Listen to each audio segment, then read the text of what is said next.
I am working on it. Okay, vector projections. So recall that this sentence here is basically the premise of the whole topic. You can project a vector onto a second vector by breaking it up into perpendicular components, where one of those components is the projection itself. And I've got a diagram, so A and B are here, and then I've moved them down into this diagram. So if you wanted to project A, sorry, that's popping around. If you want to project A onto B, you would have them starting at the same origin point, not necessarily the origin, but the same point. And the projection of A is kind of like the shadow, where the sun is directly perpendicular to that point on B. And so we break it up into its two components, U and W is, I've just stuck with what the textbook uses to keep that consistency. U and W here, U is the projection, W is just an extra bit, it is the perpendicular component. So we end up with, where U is the projection, we know the U is parallel to B, so I'm on this line here. U is parallel to B, that's the idea. And if you go back to our work on vectors, and this works for two-dimensional or three-dimensional, if U is parallel to B, that implies that U is equal to some constant K times B. So I'm going to build the formulas, and then we'll have a look at which formulas exist on the formula sheet. Not all of them do, but they're actually pretty closely linked. So if you need to develop or build to another formula, you can. The questions here can get reasonably tricky, but if you know the formula and apply the formula, they're not too bad. So the first thing to build the formulas that we do is we recognise that A is equal to U plus W, and we do a bit of transforming on that. So we don't actually care about vector W, it's just an ancillary bit, we want to get rid of it. A is from here to here, but it's also from there up U and then down W will get you to the end point of A as well. So that's a similar vector and or an equivalent vector we can use. U is equal to KB, and therefore A is equal to K times vector B plus W, and therefore W equals A minus KB. And that gives us equation 2 here, that W is equal to A minus KB.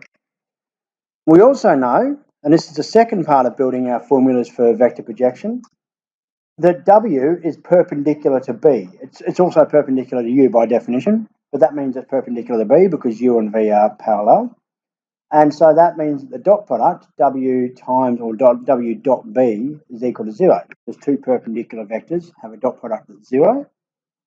And so we get A minus KB dot B equals 0. And here's where we use our distributive law. This doesn't always hold. You've got to be careful with the distributive law of vectors. And I'll summarise them earlier in this OneNote at the end of last term. But the distributive law here does hold, and that is that we get A dot B minus K, it's just a constant, times B dot B. And the dot product, remember, just becomes a scalar. This also just becomes a scalar. But what that means is we can actually now eliminate, we've now got, we've removed W, and we've got A, B, and K, the vectors A and B, and the value K. So we can eliminate our K as well, which is obviously useful because we don't know how long A is. And K actually falls more in line with the scalar product, and we'll talk about that a bit later. So by rearranging, we get K is equal to, and I'm looking at this one here at the moment, K is equal to A dot B over B dot B. And don't forget this fact that B dot B is just equal to the magnitude of B squared. Again, something we covered earlier, that I think is on the formula sheet, but we'll check in a second. So we've got a value for K, and K is, remember, it's just a representation of how much longer or shorter our vector projection is to A. So U is the vector projection, and U is parallel to B, so we get that. But we also get U is equal to this, because U is equal to KB, and we've worked out what K is equal to. So U is equal to A dot B over B dot B times by B. That's a scalar, so it's just a number divided by a number times by B, which defines, K is in the same direction as B, but it's shorter.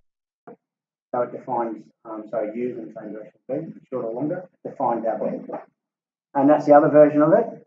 And then I'll get to these in a second, but basically the textbook defines 4 variations on how to find a vector resolute or a vector projection. And the formula sheet only has this one, but I'll check in a second. but you can use any of these four, so it's handy to know them. If you know one, you know two because we're aware of this fact.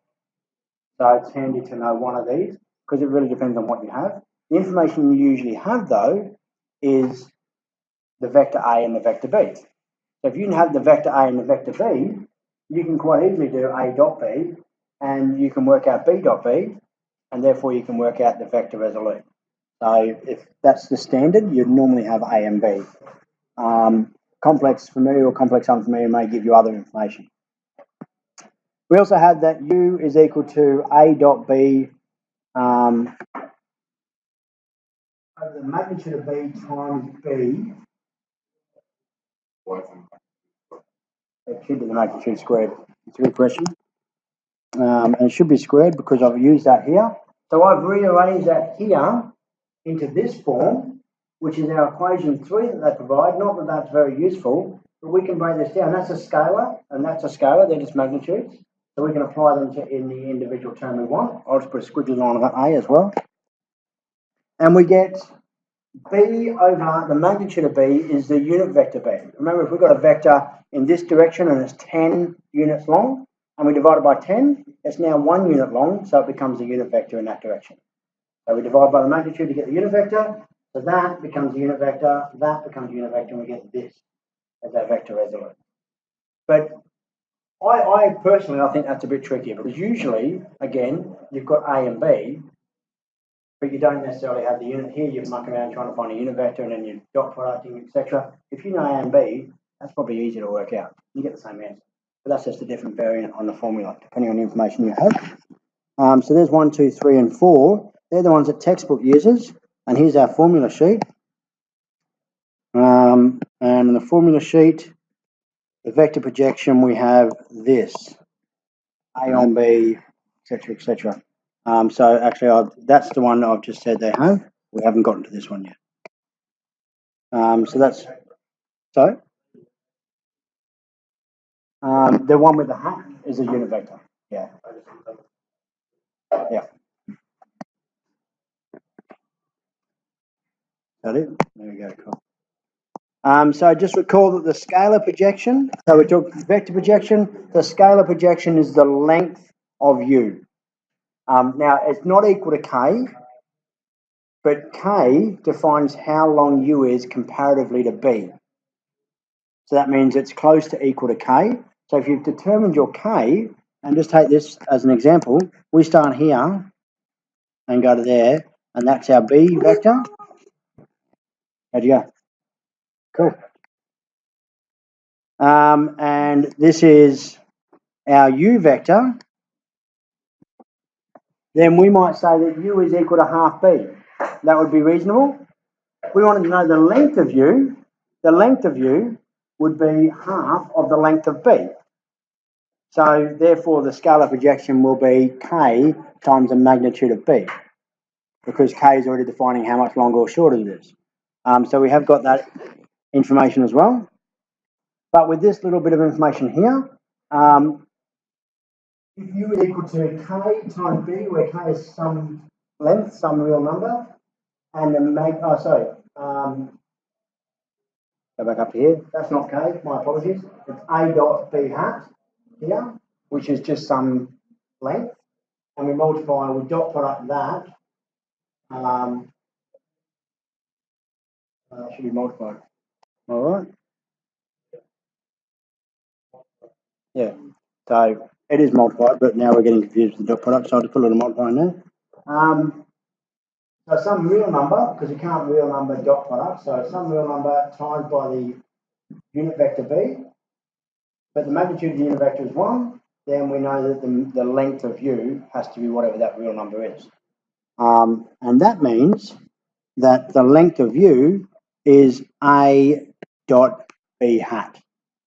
So it's going back to one of our forms, and this is the formula form.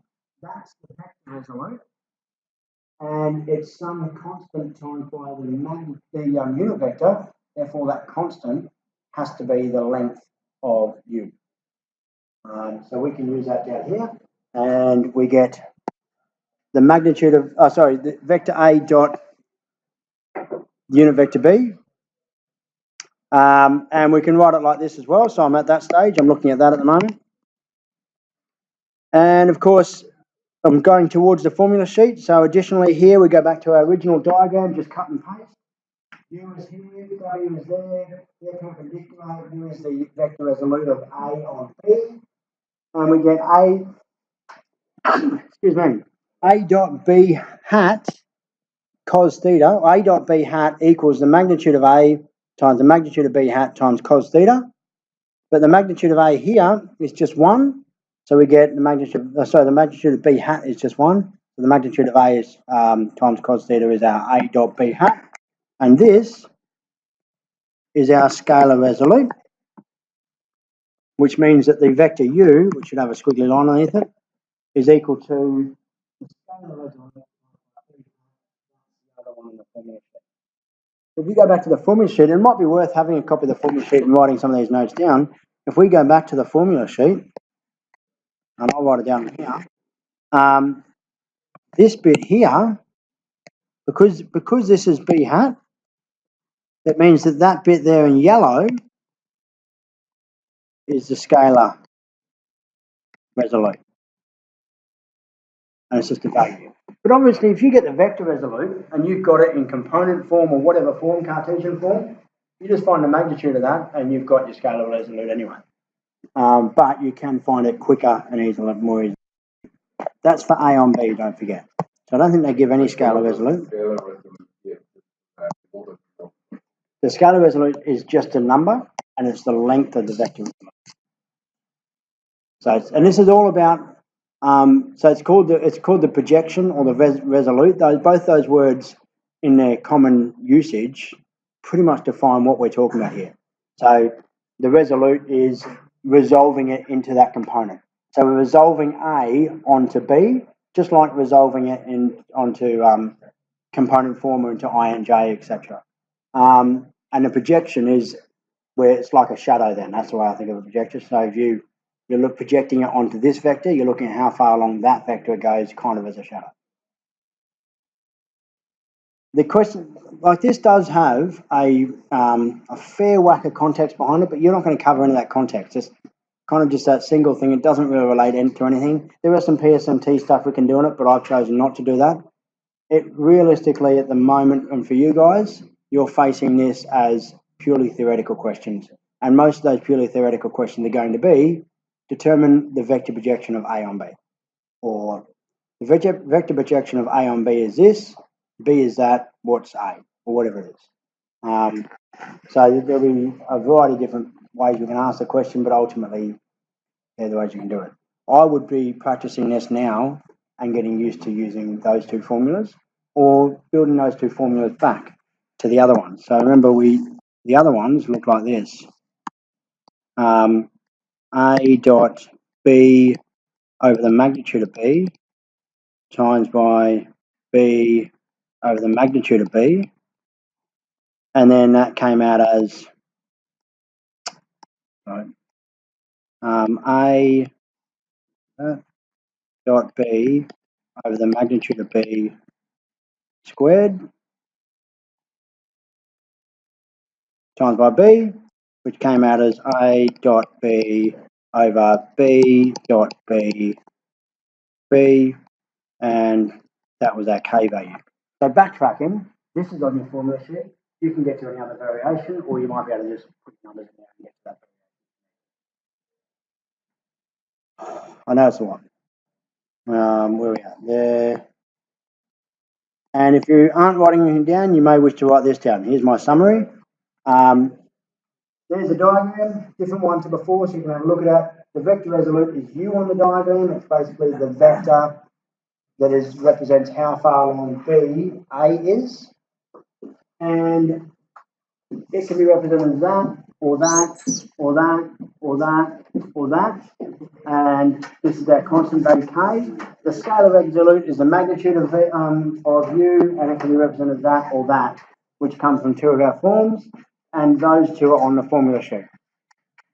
So that's basically the summary, and you just need to practice using it. So what I've decided to do instead, because I could give you some examples, but every single question in the exercise is different and has a different approach, is I'm going to let you have a go at the exercise, and if you have an example you want me to go through on the board, I'll run through it with everybody. That's kind of my approach. Okay. Hold on a second, Zane.